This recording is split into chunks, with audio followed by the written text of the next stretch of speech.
Chris Godinez, licensed professional counselor, also the host of We Need to Talk on every Sunday at noon here on YouTube. And then I post it over to Facebook. This video is for educational and informational purposes only. If you feel you need a therapist, please go to Google, type in therapy, your city, Psychology Today will pop up. Click on that and it will have all of the therapists in your area. The views and opinions stated herein are mine and mine alone. They do not represent the ACA, APA, or any other damn therapist for that matter. Thanks for playing. Bye-bye.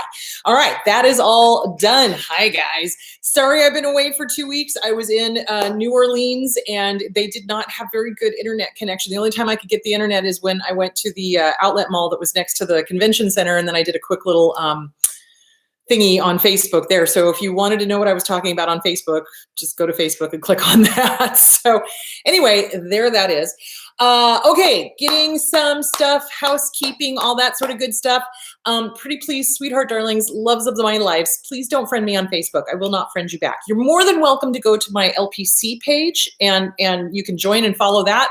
And basically, I post all of the same stuff on my personal page that I post over there. So, or vice versa. You know what I mean? So anyway, if you want to connect with me, that's the place to do it. If you have questions, you can send them either to my website, my email at my website, which is chrisgodinez.com. Or you can, oh my goodness, hello Poland. Or you can send me IM questions on the We Need to Talk on Facebook. That's a good place to do that. Okay, cannot think of anything else. Housekeeping. Upcoming tours. Okay, if you are interested in joining me on the cruise, y'all got to get your deposit in by April 20th. April 20th, the cruise. April 20th, get your deposit in. I believe it's refundable at April 20th, but then in August it won't be. So if you have questions, I have posted and Chris has posted information on the cruise on We Need to Talk on Facebook. You can also look stuff up on... No, I guess it's just We Need to Talk. So there it is. So if you're interested, oh, I got smudgy stuff. Hang on, fingers. There we go. If you want to go to the cruise, you got to get your thingy in. Hello, South Africa. April 20th. Okay, that's because we need to know how many cabins and all that sort of good stuff. All right. After that, I will be at the Mensa convention, the Mensa get together in downtown Phoenix. July 4th, they've changed the time from 2:30 to 3. So I will be speaking at 3 o'clock and I'll be talking about bada bing, bada boom, my book, You Can Lead a Horse to Water, but You Can't Make Him Cha-Cha, available on Amazon, also available on Audible, and Kindle, and also my other book, What's Wrong with Your Dad, also available on Amazon, Audible, Kindle. You can get it. There we go. So anyway, that will be July 4th at 3 o'clock. After that, July 6th in Santa Barbara, which I'm very excited about because I am going to go come hell or high water because I would like to go visit my sisters. So that would be cool. After that, July 13th, St. Paul, Minnesota. Now, here's the thing, guys, just letting you know, heads up, I need to know how many people are coming a month before we go. Why? Because I have to book my airline ticket a month before. And if there's not enough people, I'm not going to do it because I have to take time out of my schedule to go drop my clients, take time off, go to the place, and I need to make sure that there's enough people there to make it worth my while to go fly out all these places. I really don't mind it, but I do need a head count, like a good one, before I am able to fly out. So if you're interested in joining me in any of these places, the sooner you sign, the sooner you get your tickets, the better, and that way it's more assured that I will show up. So there it is. Okay, can't think of anything else. I think that was it. I think. Let me think. Cleaning up. Anything else I need to think of? Okay, sign up for the cruise on eventbrite.com. Sign up for the cruise on eventbrite.com. Okay, all right, so today's topic, I got a whole bunch of questions about the addiction, the science of addiction in a narcissistically abusive relationship or any kind of abusive relationship. So hello, South Wales. So one person wrote in and it kind of concerned me because they were saying that they were in a healthy relationship. You know, they'd gotten out of the abusive relationship. They'd worked on themselves. They were in a healthy relationship. And yet they found themselves bored, or they found themselves not as, engaged and feeling like they missed the abuser or that they missed the excitement. And I just want to tell you guys, this is addiction in action. So I'm not quite sure where to start with this one because there's a whole bunch of things that play into this. So there is attachment theory that's going on here. So there's also nature, nurture. It's like, okay, a little from column A, a little from column B. There is codependency issues going on here. And then we've got the whole brain issues going on. So I think I'm going to start back with childhood and I'm going to start with attachment theory. So let's talk about that. So insecure attachments. When a baby is born, okay, in a healthy, normal situation, the mom and the baby and the dad and the baby bond. There's this strong bond. And there's this sense that, hey, my needs are going to be taken care of. I will be loved. I will be fed. I will be changed. I will be cuddled. I will be, protected. And that is a secure attachment. Unfortunately, what happens is if mom or dad or both are mentally ill, addicts themselves, absent, neglectful, abusive, fill in the blank, and they don't attach to the child and the child does not feel safe, they will develop an insecure attachment style, okay? So in other words, a secure person kind of goes, okay, mom's leaving the room, she'll be back, no big deal. An insecure baby or an insecure toddler, mom leaves the room and they come unglued because they don't know if mom's coming back or not. So fast forward that creates problems in attaching in a healthy, normal relationship because that's when you get, too clingy or you get overpossessive or you're, constantly fearful of being lost or abandoned or, that kind of thing. That's an insecure attachment style. Narcissists tend to have, brain just left the building, good Lord. It's an insecure attachment, but it's like hello. They don't care.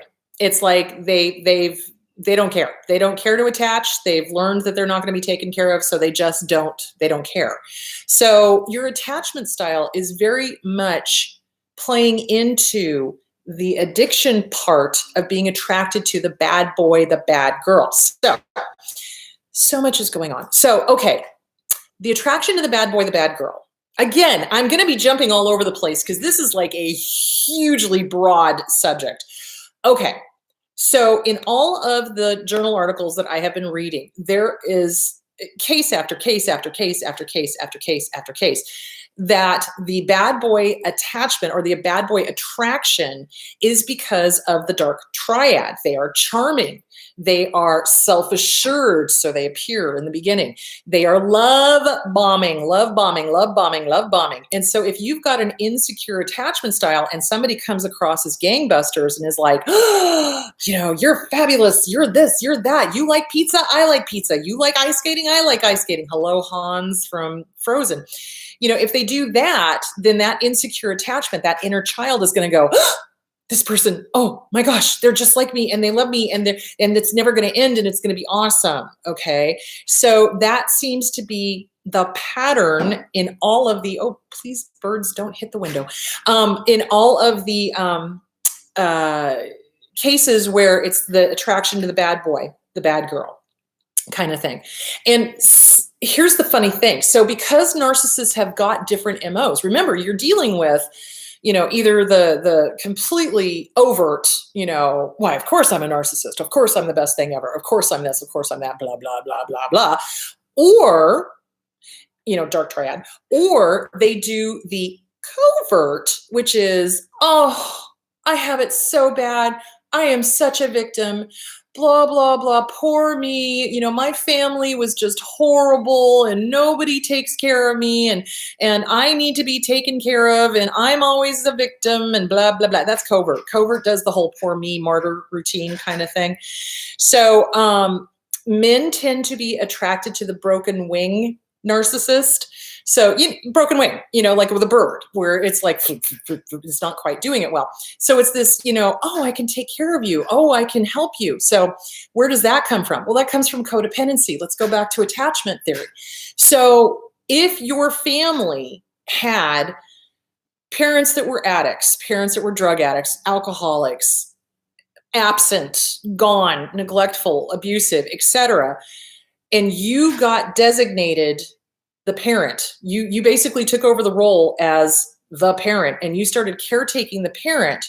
It's going to feel really natural for you to get involved with someone who does the covert narcissism of broken wing, I'm a victim, take care of me, I'm helpless, blah, blah, blah, blah, blah, blah. Of course, until they get their hooks into you, and then, dear God, the mask slips and it's really ugly. So that's what's going on with that. You always have to go back to the attachment. What was your attachment with your caregivers? Was it a secure attachment or was it an insecure attachment? What was going on? Were you forced into the role of caregiver? If so, then your codependency is going to play out with the next romantic partner.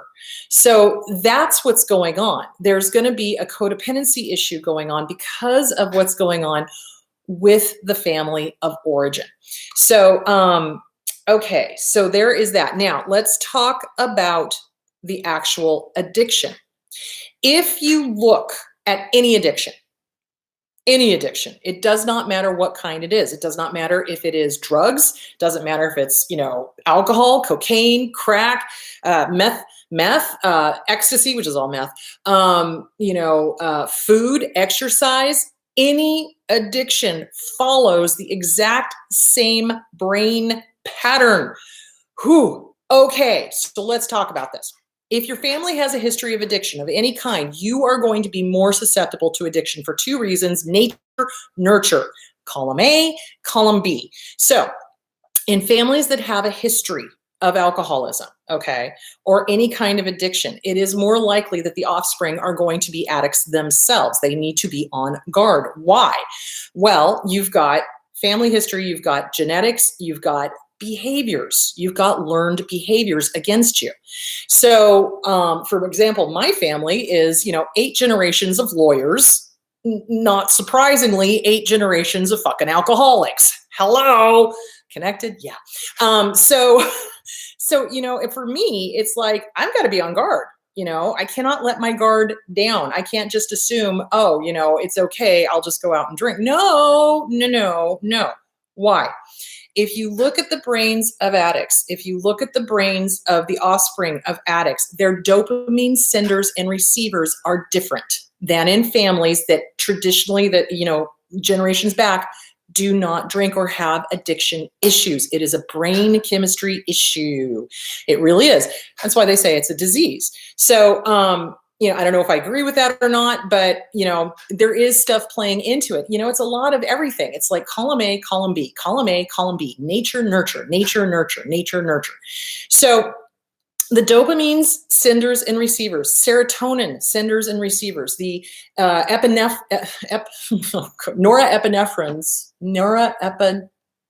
fuck.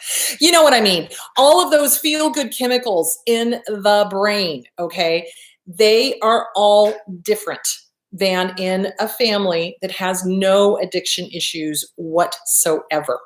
So there's a great website called the Amen Clinic, A-M-E-N, Amen Clinic, and they do PET scans on the different brains and all of this sort of thing. It's very interesting. There's also all sorts of journals that you can look at. You can look at the Journal of American Medicine. You can look at, the psychiatric journal. You can look, just start looking up addictions and you can start reading scholarly articles.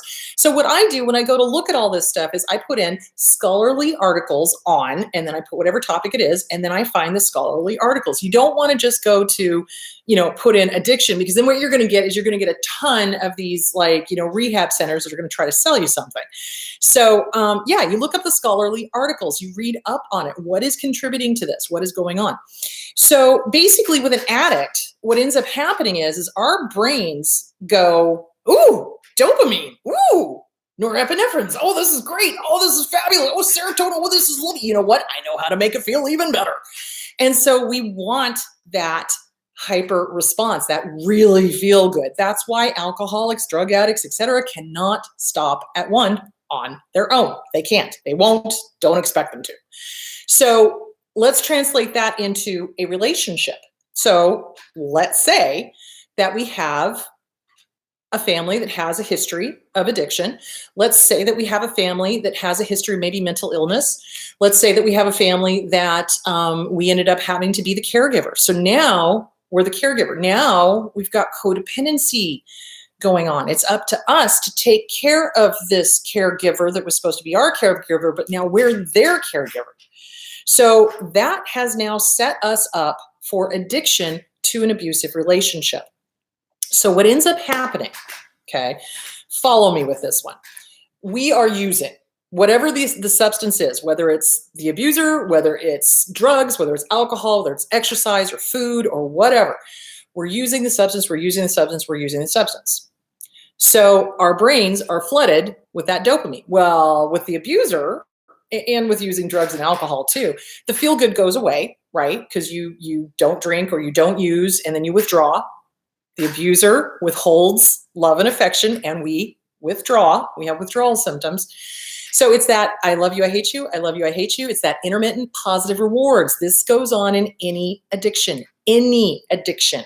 So when meth was huge, it still is, but when I was working in the homeless shelter, every single addict there would tell me how they were chasing the dragon, chasing the dragon, chasing the dragon. And what that means is that they would take the meth, they would get that incredible high, and then they would be like, oh, I want more. Oh, I want more. And so they'd keep taking the meth. What they didn't understand is that what meth does is it drains the brain of everything. Like it literally dumps every single bit of feel-good chemical into the brain, and it bathes the brain for a while, but then eventually the receivers suck it back up. But it takes about 3 months for the brain to repair itself and to regenerate enough feel-good chemicals to get that high again. And addicts don't wait. They don't. You know, if they could, they would. They don't. They can't. They don't. So then they just keep taking the meth, trying to squeeze out what little bit of feel-good chemical is still there, hoping to get that same high, and it never fucking happens. But yet they keep doing it over and over and over and over, hoping to feel that same incredible high. So, all right. So what's happening is that it's the same thing. We get that intermittent positive reward. Oh my God, you're just like me. Oh, this is fabulous. Wait, oh, this is great. Oh my gosh, you love me and you're love bombing me and you're making me feel like I'm a princess or a prince or whatever. And you know, and so then we get that incredible high, right? So then we get into the relationship, the mask slips, and the abuser withdraws, punishes, makes us feel horrible, tells us we're worthless and bad and ugly and terrible and wrong and incompetent and blah, blah, blah, blah, blah. We go through withdrawals.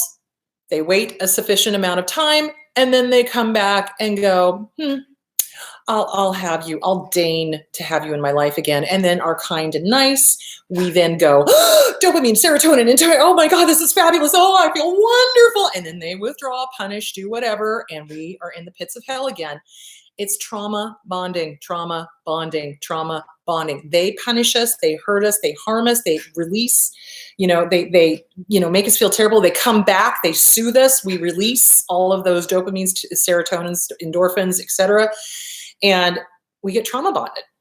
So there's a whole bunch going on with the science of addiction here. So if you have been in an abusive relationship of any kind, y'all want to read up on addiction because y'all are addicts. Me too. Hello. Yeah, we're looking for that high. We're looking for that trauma bond. We're looking for that soothing. We're looking for that release of those chemicals. That's what's going on. Now, let's talk about the sense of feeling bored. Okay, so let's think about it. So when I was working at the homeless shelter, again, working with all my addicts, crack addicts and cocaine addict, well, crack cocaine, but two different, and meth and alcohol and you name it, methadone, oh my God, they would crush up anything they could crush up and snort it up their noses. I'm like, oh my God. Anyway, the point being is that the addiction was the same. Didn't matter what the drug was. Didn't matter what the outside force was. The addiction and the pattern of the addiction was the same. And it was always chasing after the love, chasing after the feeling, the feel good, all of that stuff. Now let's add in what abusers do. So they trauma bond. So they, in the beginning of a relationship, they know exactly what they're doing. They know exactly what they're doing. By the way, if you would like this cup, it is available on eBay. There we go. Hang on. Okay, so they know what they're doing. So they bond. They love bond, love bond, love bond. And they need to be in constant physical touch. They need to be touching you. They need to be with you. They need to be texting you. They need to be calling you. They need to have that constant touch. Why? Oxytocin. Oxytocin is our bonding chemical. When we touch, we release oxytocin. And that bonds us to babies. That's what moms and babies have. That's what couples have when they're together and they're touching all the time. It's oxytocin. So we release that bonding feeling. And so they touch us, call, text, call, touch, non-stop until the mask slips, and then they back off and we go into withdrawals again, because it feels good. Bonding feels good. It's part of the feel good chemicals. So they do that intermittent positive rewards, right? And we get left with this feeling of, oh my God, oh my God, oh my God, oh my God, oh my God, oh my God, they're gone. Oh my God, I'm not going to feel this again. And then they reinforce it by telling us no one will ever love you. No one will ever love you the way I loved you. No one will ever be with you. No one would put up with you. No one would blah, blah, blah, fill in the blanks. So they're just fucking assholes. And do they know what they're doing? You bet your sweet bippy they do. So they know that by being with you all the time, they are keeping those feel-good chemicals going, and they are keeping the oxytocin going. And they also know that by withdrawing, that they're going to leave you hurting, literally, physically. So when people withdraw, there's physical symptoms. You feel depressed.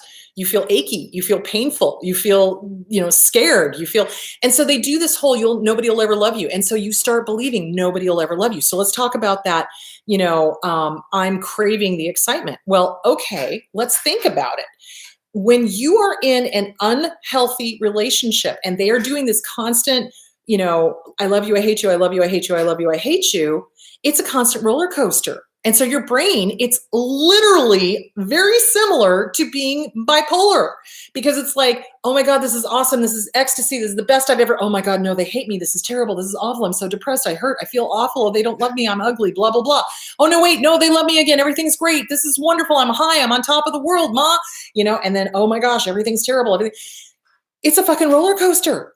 And it's like addictive. It's addictive. It really, truly is. We get addicted to those high highs and those low lows. We are not addicted to the we are not addicted to the abuse. What we are addicted to is the way that the abuser has set us up with our, because they mine us for information. Remember, when we get together with an abuser, they're mining us for information. Tell me everything about your family. Tell me everything about your past. Tell me everything. And so we tell them everything. And then they use it against us, right? They start telling us that we're horrible, terrible, awful, bad, wrong, that we were bad people before, but now we're good people because we're with them. And so that the way they were before was bad, but now that you're with them, you're good now. And they start believing, they start brainwashing. So when that happens, you've got to realize that leaving an abusive relationship is just exactly like detoxing from drugs. It is, guys. That's why it's so hard. And we get used to that excitement. And when I say excitement, I don't mean excitement like this is great excitement. I mean excitement like you never know what's going to happen. I mean excitement like, oh my God, I'm on top of the world. And oh my gosh, no, I'm not. But wait, what's going to happen? Am I going to be on top of the world again? Oh yes, I am going to be on top. So it's this constant back and forth and never knowing what's going to happen. The brain gets used to those kinds of thoughts, and it gets used to that high and that low. So that when you stop using, this is where I was going with the story of the homeless shelter.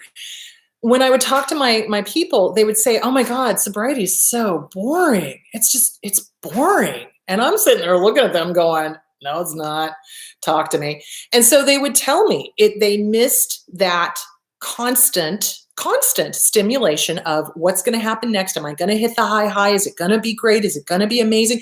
Yes, it is. This is fabulous. Oh shit, everything's terrible. What's going to happen? Oh my God. And then da da da. Do you see where I'm going? So what you are missing are the chemicals in your brain. It's not real. It's an illusion. This whole thing was not healthy. Healthy, normal relationships do not have that sense of doom. They do not have that sense of questioning. Does this person love me or not? They don't. It's healthy, normal relationships are not boring, and yet when people come out of an abusive relationship and get into a healthy relationship, they often say, "Oh, I'm thinking of the abuser because it was so much more exciting." Okay, you need to reframe that. How about instead of exciting, it was so much more abusive? How about instead of exciting, it was much more exploiting your attachment? How about instead of exciting, it was so much more manipulative and keeping you on your toes so that you never knew what was going to happen next? That's really what's going on. So in order to overcome the boredom, okay, you need to keep working on yourself. You do. So when addicts tell me that, when they're like, "Oh my God, sobriety is so boring," it's like, okay, well, let's talk about what you're missing. What do you think you're missing? And then when we start listing it out, they're like, oh yeah, no, I don't really miss that. So why am I saying that it's boring? Well, it's the brain chemicals. It's the brain chemicals. So you got to work on yourself. It's about self-esteem, guys. It always, always, always comes back to working on yourself, working on your self-esteem, working on your boundaries, and reframing things, because we've been used to thinking about this abuser a certain way. They've brainwashed us. They have gaslighted us. They have told us how to think, and we've believed them. So now that they're out of our life and we've done some of the work, we get into a healthier relationship and we find ourselves bored and we find ourselves thinking, taking a little trip down memory lane about the abuser. And what it is the brain craving that chemical, those chemicals, those serotonins, dopamines, norepinephrines, all of those. That's what's happening. So when the abuser pops up in your brain and you're in a healthy relationship, okay, and your brain goes, "Oh my God, I'm so bored. Oh, but this guy, this girl was so amazing in bed," or whatever, or, and then you have to kind of go, okay, stop. It's called thought stopping. We're going to reframe it. Was it exciting, really? Or was it harmful and hurtful and abusive? And did it hurt you? Did you lose friends? Did you lose family? Did you lose who you were? Did you lose your way? Did you start lying? Did you start cheating?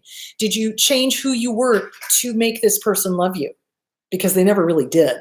So you've got to reframe it. You've got to reframe it, because if you don't, you're going to find yourself going either back to the abuser, or you're going to end a really healthy relationship in search of an exciting one. And what really is going on is you've got to train your brain that this is not normal. That does not happen in healthy, normal relationships. Healthy, normal relationships are not boring. Trust me. If you are clear and you are working on yourself and you've got that inner child handled and you've worked on the PTSD and you've worked on your self-esteem, there is a whole world out there of excitement that's healthy. This is not healthy, and you've got to retrain yourself. So if you find yourself thinking of the abuser and you're thinking really kind thoughts about them and you're thinking, "Oh, they're so much more exciting than this person I'm with, blah, blah." Let's reframe it. How is it exciting? What are you missing really? Is it the drama? Because people get addicted to drama. They do, because it releases the endorphins, the dopamine, serotonins, etc. And you've got to understand, normal life is not a reality show, and it shouldn't be a reality show. And if your life is a reality show, y'all may want to take a look at that, because that's not normal. That's not normal. Normal life is basically, here's baseline, and you kind of go up and down, up and down, up and down, up and down, up and down, up and down, up and down. Like little up and downs, like a little bit above baseline, a little bit below, a little up above baseline, a little up below. It's not, astronomical into the stratosphere and then down into the depths of hell. So it's really about reframing. And it's also about doing the work. What was your attachment to your caregivers? Were you the caregiver in that relationship? Did you get groomed to take care of somebody? Or did you get groomed to put your feelings absolutely last? What was going on there? What is the inner child situation? What is your self-esteem like? What is happening with that? So these are the questions that you need to ask yourself. And especially if you're out of the relationship, I strongly encourage you to write out everything that this person did to you. Did they bankrupt you morally, fiscally? Did they isolate you from all your families and friends? Did they lie to you? Did they encourage you to lie? Did they tell you that everybody lies and then justified their behavior? Did they, encourage you to cheat? Did they encourage you to smear? Did they encourage you to lose who you are? Did you give up your hobbies? Did you give up the things you loved? Do you have that going off in your head? Well, I can't let go of them because if I let go of them, nobody will ever love me. And do they tell you that? Because if they do, Houston, you got a problem. You got a big problem. You need to get the fuck out because that's abuse. Because the truth of the matter is there are 7 billion and growing people on the face of this planet. You cannot tell me there's only one person out there to love you. So, of course, they may be in Shanghai, but you know what? If it's meant to be, it'll be meant to be. But the point being is they lie and they encourage us to lie and they encourage us to lose ourselves. So write out every single thing that this person has ever done to you and you put it somewhere to remind yourself that this isn't excitement, this is abuse. And your brain is looking for the dopamines and the serotonins and epinephrines. I can't even say that word today. Anyway, the point being is when I dealt with addicts at the homeless shelter, and myself included, drug dreams. You'll dream about the abuser. You will. Why? Because the brain is going, okay, this thing was so important to us, or this person was so important to us, and now they're gone. I don't understand it. I want to get that feeling again. So it will create it coming back by thinking about them, by bringing up their image. So it's just like, okay, when working with heroin addicts, okay, again, at the homeless shelter, oftentimes they would pass out before they even put the needle in anticipation of getting high. That's how powerful our brains are. So it's the same thing. The brain will bring up the abuser in an attempt to get the dopamines, endorphins, serotonins, everything going so that it feels great again. So you got to understand that is part of what you're dealing with. And it's really important to be filled with integrity, to really be meticulous in when those thoughts pop up, to recognize them for what they are. Not today, Satan, and put it back into perspective. No, I am not going to get high off of thinking of my abuser. In fact, I'm going to think about all the rotten things this person did to me. And then do a deal breaker. Do a deal breaker list. What will you not put up with anymore? And if you're in a healthy, good, normal bunny ears relationship, what are the things that are amazing about your partner? What do you love about them? Focus in on that. Focus in on you. Work on your self-esteem. Work on your boundaries. Okay, I'm a little bit passionate about this because it's all interconnected. It's a huge topic. So I'm really glad that you guys brought this up because we do. When we're in an abusive relationship, we are addicted and we suffer from withdrawals, and our brain will try to bring up the abuser in an attempt to get high again. So it's true. But let me tell you something. Life without abuse is not boring. Life without drugs and alcohol is not boring.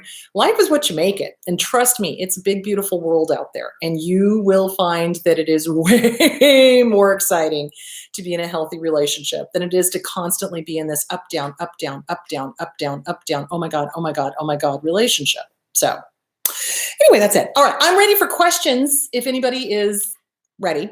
Okay, whoa, hello. I feel like the image of the bad boy, bad girl is really glamorized in society. Do you feel that this feeds into the problem? Abso-fucking-lutely. Are you kidding me? How many movies, how many books do the whole, the brooding, dark, tall, handsome bad boy, and the girl can come in and save him? Or conversely, broken wing, poor little me, fix me, fix me, fix me. And then the guy thinks he can, ride in on the white horse and save them. Yes, that is absolutely contributing. It's the thing I hate about, excuse me, romance novels in TVs and movies. It's like they always do the whole, how do I explain? Heathcliff, okay? Wuthering Heights. I don't know if you guys have ever read Wuthering Heights. I fucking hate that book. Heathcliff was a narcissist. Heathcliff was a psychopath. Heathcliff should be slapped into next week. So, so, and yet he's personified as this brooding, handsome, she could save him, and then she dies, and then he feels guilty, and it's like, well, you shouldn't have been a fucking asshole, you douchebag. Don't get me, don't, just, I'm not in the mood, don't do it. Anyway, so yeah, you don't want to, yes. So, and then every single romance novel that's out there is the weak woman that needs the kilted Scotsman to come save her. And sorry, just went to my happy place. and that's fine if you recognize that that's fantasy. But if you've got somebody who's reading those books and they decide that that's what they want, it's setting them up for absolute torture, because that's not reality. And yeah, I get really tired, like 90210. Dylan was the bad guy, or he was kind of the bad boy kind of thing, and all the girls were just, and James Dean and all of that. And it's this fantasy that the empath or the healer can fix them, that you can save the dark triad. You can't. These people are crazy. And in fact, when I was going through and reading the journals and stuff, they were talking about how the typical thing is the dark triad, and how they use the charm and they use the manipulation in order to get mates, right? But they can't hang on to them.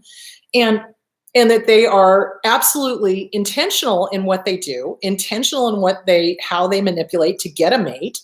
And then they are also absolutely intentional in dropping them and discarding them.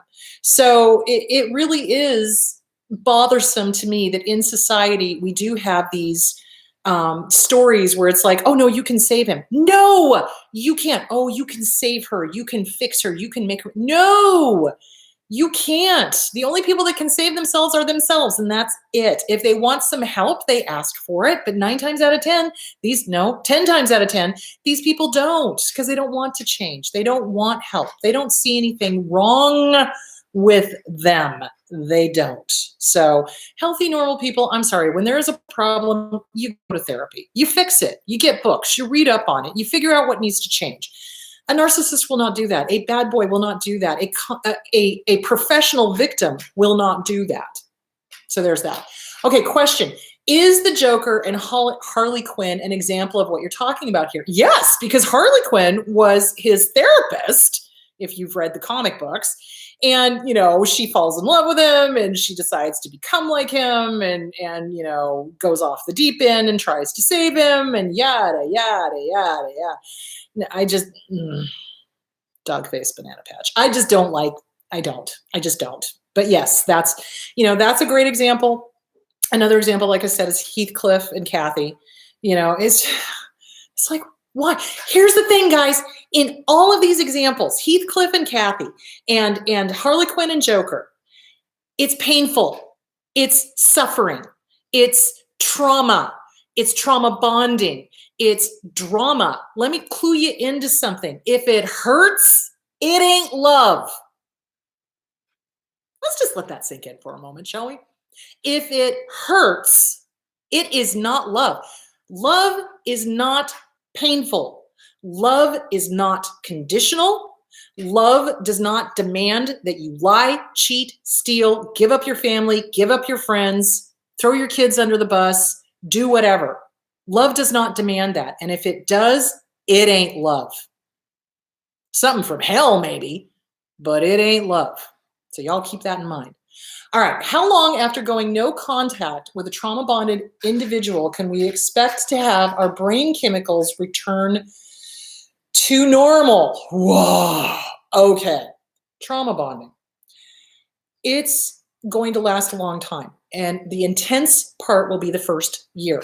Let's talk about this. So, when I am dealing with addicts of any kind, whether they're addicted to a person, addicted to a substance, addicted to food, addicted to exercise, whatever, the brain chemicals need about a year to get back on track. When it is something like meth, it takes about 3 to 5 years to get back on track because the brain has been so scrambled. So it can take anywhere between a year to 5 to come back to normal. On average, and this is just what I'm seeing in my practice, about 2 years. About 2 years. Why? Well, that first year, you're dealing with whatever, God knows what is going on, a custody battle, smear campaign, stalking, whatever. And then, and you have to get through all of that. And then you have to deal with your brain bringing up the image of the abuser in order to get high again. So that takes about another year. So yeah, it takes on average about 2 years. And that's why it's really important to take that time after you leave an abusive relationship to do intensive work on yourself. This is why you need time to be alone. This is why you need to work on the Self-Esteem Workbook by Schiraldi. This is why you need to read The Disease to Please by Harriet Breaker, Inner Child Workbook by Catherine Taylor, my book, Susanna Quintana's new book, You're Still That Girl. You got to work on you. You need that time to start recognizing that how this person brainwashed you is not normal. Not normal. So, okay, did that answer the question? About 2 years. About 2 years. The average is between 2 and 5. So yeah, and it depends on how long you were in the abusive relationship. It also depends on how they abused you. How did they manipulate you? Did they get you to do things that you would not otherwise do? Because now you're not only dealing with the addiction, you're dealing with the CPTSD, you're dealing with shame. You're dealing with having to reconnect and apologize and get your ego out of the way. It takes a long time to heal, and it should. And you need to take that time so that if and when Satan comes walking through that door, you're able to go, I don't think so. Not today, Satan. Not answering your call, not answering your text. I'm not falling for the Hoover. So that's that. Okay. When did this romanticizing the psychopath become a thing, and why? I don't know, but the Bronte brothers, or sisters, the Bronte sisters wrote their stuff back in the 1800s. So this has clearly been a thing for a while. And I suspect it has to do with, it's this, let's go back to the art of courting. All right. So back in the day, like 1000s, there wasn't the sense of romantic love. Romance was not heard of. Marriages were like financial contracts, and they were made to keep a family in power. They were made to strengthen alliances. They were made to get people to have money. It was not a romantic thing, okay? When that stopped happening, the idea of courtly love came about. And so it was this very stylized, chivalrous, chivalry. You know what I'm saying? So, that kind of thing. And so then this noble idea of saving people kind of came into play. I mean, again, this is such a huge topic. I can't even begin to tell you. I mean, we could have this discussion for months on how this got going. It's been around for a very, very long time. The idea of saving the bad guy is very appealing to an empath. It's very appealing to a codependent. It's very appealing to people with a good heart. If I can just save them, if I can just make them happy, if I could just get them to see the beauty in life. It's very appealing, but it's very dangerous.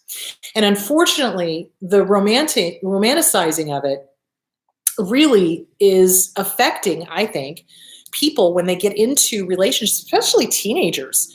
It's like when they get into a relationship, I can't tell you the number of times I've had teens, sitting on my couch that have been in an abusive relationship tell me, but I thought I could save him, but I thought I could change him.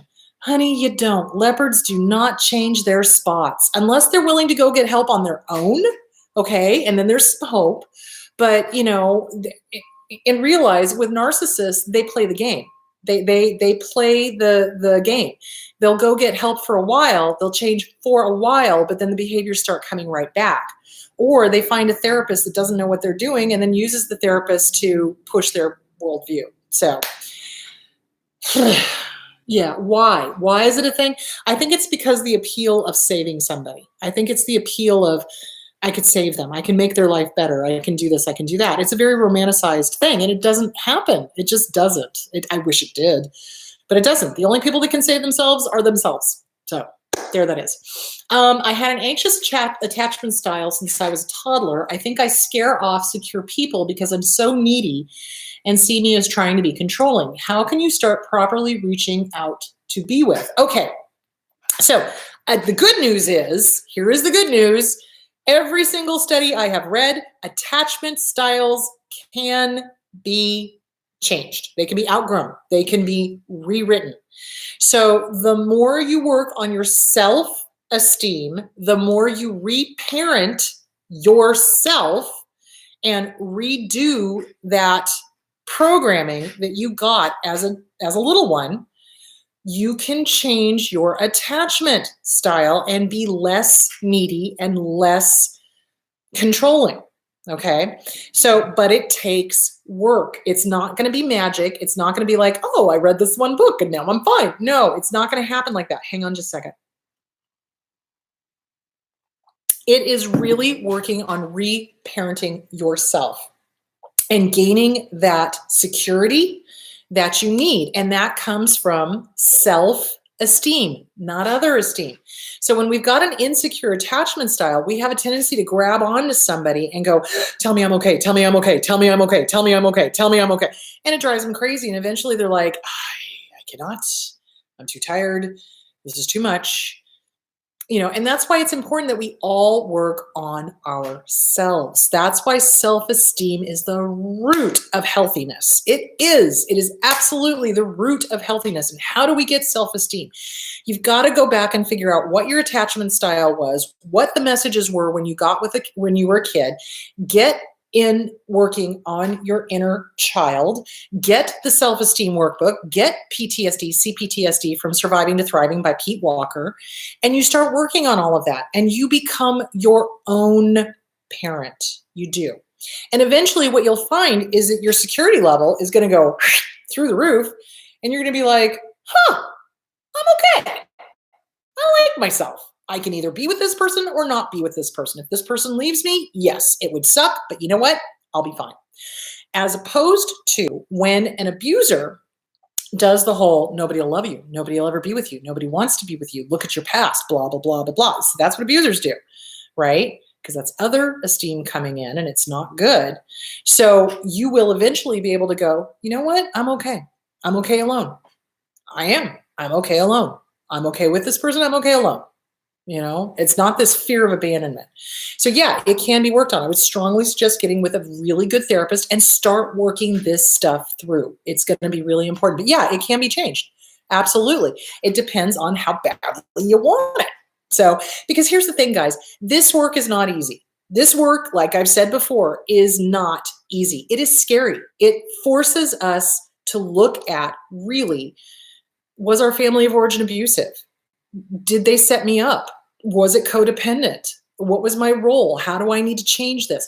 What was the parenting that I wished I'd had? So it forces us to look at all of the belief systems that we had growing up and go, either this works for me or this doesn't.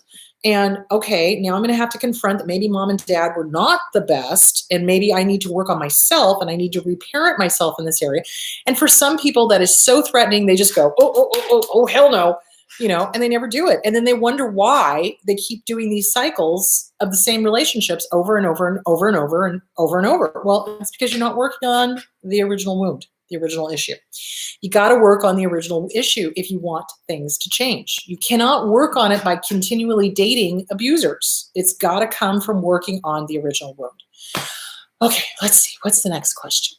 So you work on yourself. You just work on yourself. You get with a good therapist, you get those books that I talked about, and you start re-parenting you. I still attract narcs, but I recognize them. Good for you that you recognize them. I'm still scared of being hurt again. Totally normal. How will I know when I'm ready to date after narcissistic abuse? So basically, again, what I really, really would love to see is when people leave an abusive relationship, stay single. Give yourself at least minimum a year to work on you. Once you have worked on you, then once you know who you are, and the second, like let's say a narc comes into your space, I always tell my clients, because they're like, I don't get it. I'm out of the relationship. I'm working on my self-esteem. I'm doing this. I'm doing that. And somehow these narcissists keep coming up. And I tell them, it's the universe testing you. It's like, are you really done? Are you really working on yourself? Are you really loving yourself enough to say, no, thank you. I'm not going to put up with that. No, thank you.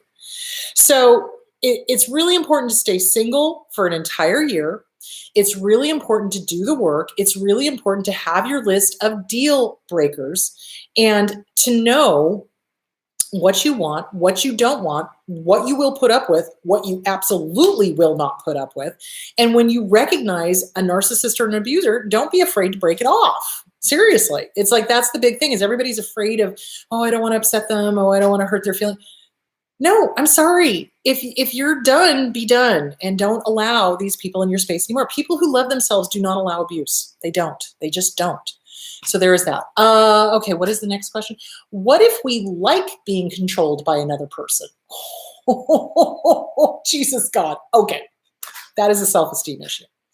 So being controlled by another person, abdicating responsibility, turning it over to somebody else, that's a great way to never be at fault for anything, to never have responsibility for anything. But that also means that you also get to blame everybody and their dog. So it's dysfunctional.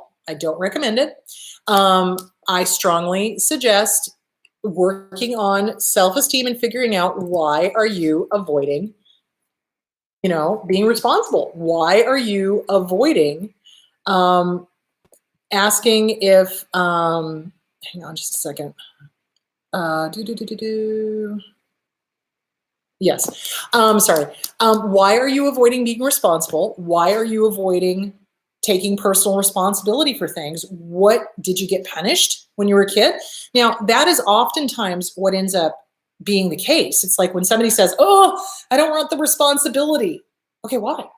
Why don't you want the responsibility? Did something happen so that you weren't safe taking responsibility? Did somebody overly blame you?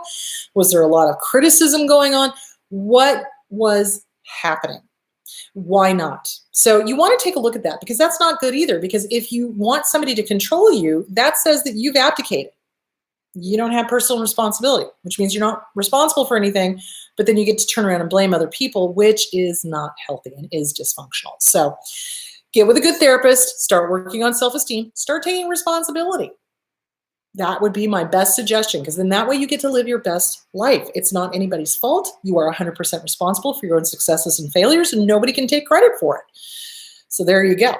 Alrighty then. I think I'm going to wrap it up. There's a lot of pollen in the air. My throat is just like, so anyway, thanks you guys. This was a good discussion. Great questions. I hope that answered the question as to why do we feel bored when we're in a healthy relationship, what it is about the science of addiction, and all of that stuff. If you're interested in any of this stuff, just go online and read scholarly articles on attachment theory and on addiction and start educating yourselves, okay? All right, so yes, there will be a show next week. I have no idea what the topic is going to be. I'll figure it out this week. If you have suggestions for a show, go ahead and send them to me on my Facebook page. If you are interested in my book, here we go. It's going to be, these two books are available on Amazon, on Kindle, on Audible, all that sort of good stuff. All right, I'm done, kids. Go have a wonderful, wonderful week. Be good to yourselves, and I will talk to you later. Bye.